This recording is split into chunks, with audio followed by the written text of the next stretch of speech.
What's up, guys? Taking charges. How often does your team take a charge? It can be a huge asset if it's done on a regular basis, and I'll show you how I got my team to be the #1 team in the state for charges taken.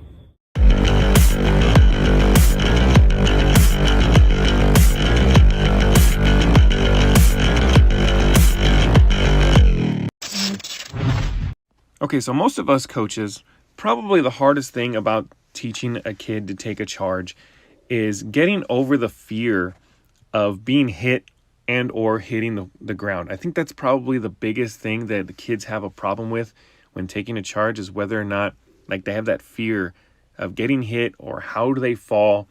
So that's going to be one of the main things that you're going to want to focus on in training them, in training not only their minds, but training their bodies, like how to fall, how to get hit. It's kind of like in football. If you take a kid that's never been in football before and put them in pads and put them on the field and they get hit once, their body's not going to get used to it. It's the same thing with taking a charge. So you have to practice this. So what I'm going to do right now is I'm going to show you some live game speed stuff here that actually happened just this year in the 2020 season while we're in a pandemic and playing with our masks and whatnot. So to show you live speed how this works, and then I'm going to get into the actual drills that we do based on that we do at practice to get these girls prepared, mentally and physically prepared to take charges in a game. Okay, right there, getting in front. That's actually one of our freshmen right there. She is not afraid to just step in front and let somebody knock her over. Same thing again, same girl. Just step over right there. And of course, for us, it's a big deal for us, for us to be able to do that, because now we're using it as an asset to help our defense. So it's not just playing defense, we're using it. Right there. Totally prepared for that one. And again, look at our bench just going nuts over there. It's like a 5-second party we're having when that happens, okay? So now we're getting into the practice stuff. You guys saw that happen in live on the game film there. And of course, I have a lot more examples, but those are just one for the sake of keeping this short. There's those are 3 examples. So how we do this at practice is, number one is I have to sell the idea. For those of us coaches who are trying to sell our vision on what we want to do, we almost have to become salesmen in the fact that we have to get them on board with our vision. And one of our vision this year was to take charges. Now last season alone, we only took 3 charges. So this year, I decided to make a bigger investment into our time on what we do and how we get those charges to happen. So what we're doing here, first of all, was to get them used to getting hit and hitting the ground. So a simple drill like this, where you just have one girl on the baseline and they just go at each other, and to make sure we're getting in front. So that's important right there, is to make sure the girls know. And you'll notice that each time that we've taken a charge, we don't have our hands out. We don't have our hands up, like for instance here in the game, each time we've done it right here. So you'll see my player here, when she steps over, she does not have her hands up. She puts her hands in front of her. That's important right there. You do not, I'm instructing my girls not to put their hands out. The same thing right here. You'll see her when she steps over here at half court, steps over to take a charge, she puts her hands in front of her like that. That's important, because when they take an impact, they're taking it right to the middle of their body. So you do not want to have your hands up or out that exposes the midsection when you're taking a hit, a shoulder, an elbow from somebody. You want your forearms across your body so that your forearms can absorb the impact on taking that. So that's number one, getting their hands in front of them. And not only on top of that, we're trying to show the referee that I'm trying to take a charge here. That's what we're doing. That whole body motion of putting your arms in front of you. Right here. See that? She puts her arms in front of her so she can protect her body. And that's what we're doing. We're trying to show the referee I'm taking a charge. I'm not here trying to block her shot or knock the ball away. I'm trying to take a charge. And so when you're showing the referee that, he's more likely to probably give you the whistle too as well. Okay. So getting hit right here, you can see her. She's taking that hit to the middle of the body. Okay. So that's the other thing is, and I don't know, I think everybody's rules is different probably per state or where you live, but ours, in our state, you can be moving side to side to get to the spot as long as you are in athletic stance You are not moving towards the offensive player. And as long as you have gotten to the spot first, you do not have to be necessarily standing stationary like the way I remember it when I was playing high school. In high school, we had to basically be a statue and we had to get knocked off our feet. So this is a little bit different now. As long as we get to the spot, we'll get rewarded for it.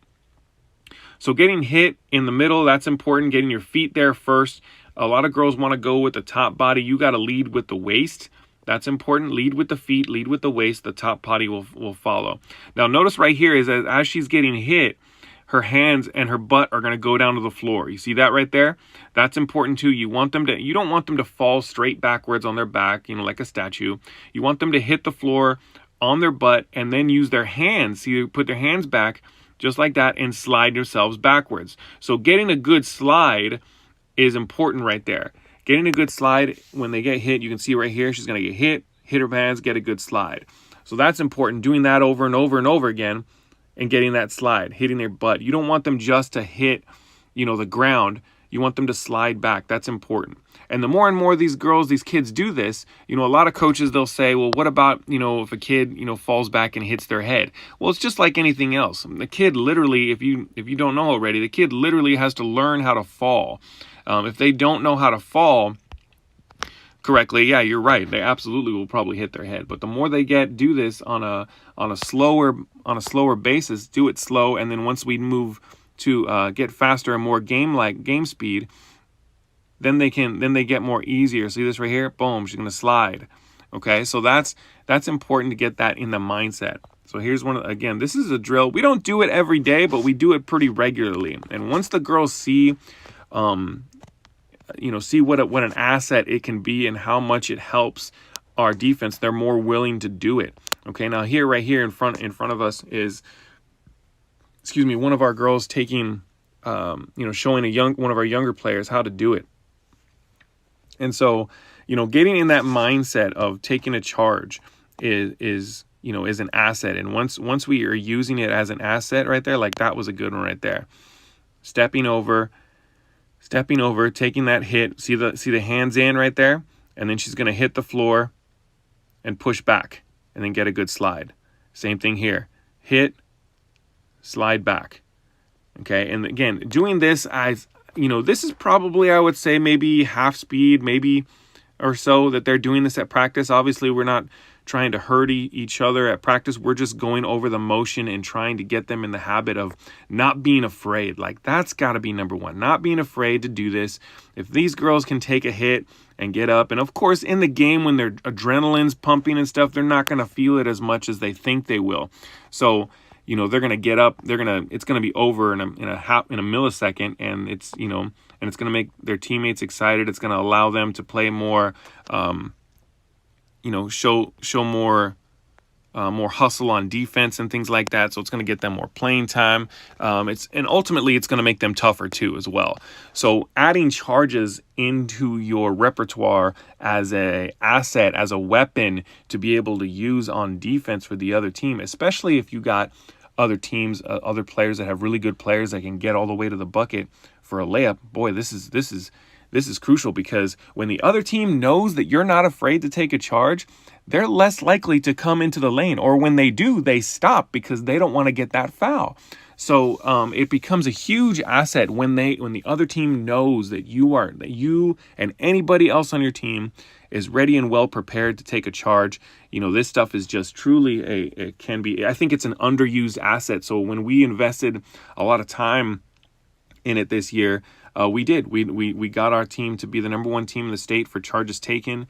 And we're averaging like almost 2 a game. In some cases we've taken 3, and one of them it should have been 6, but it was actually, they got called 3 because, the referees and whatnot. But when it's an asset like that, it can totally turn the tides of a game. So, I encourage you guys to do this, and I encourage you guys, just to take it slow at first and introduce the idea to them. You got to sell the idea on how it's going to work. Another thing that I did with this team too, as well, is we did, I don't know if you guys know, like in college football, maybe like Ohio State, they get the stickers on the helmet. So for me, we have travel jackets that we use.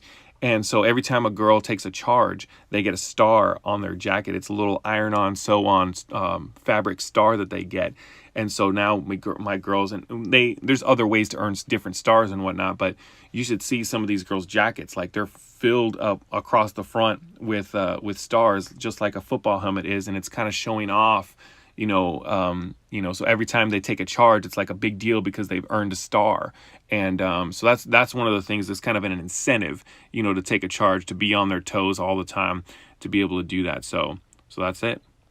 Hey, hopefully you guys like that video. I would definitely want to be putting a lot more out. So if you guys like it, subscribe so I can put more out and you guys can see it. If you guys want to reach out and contact me, by all means, totally down to talk hoops. So good luck to you, Coach. Thanks.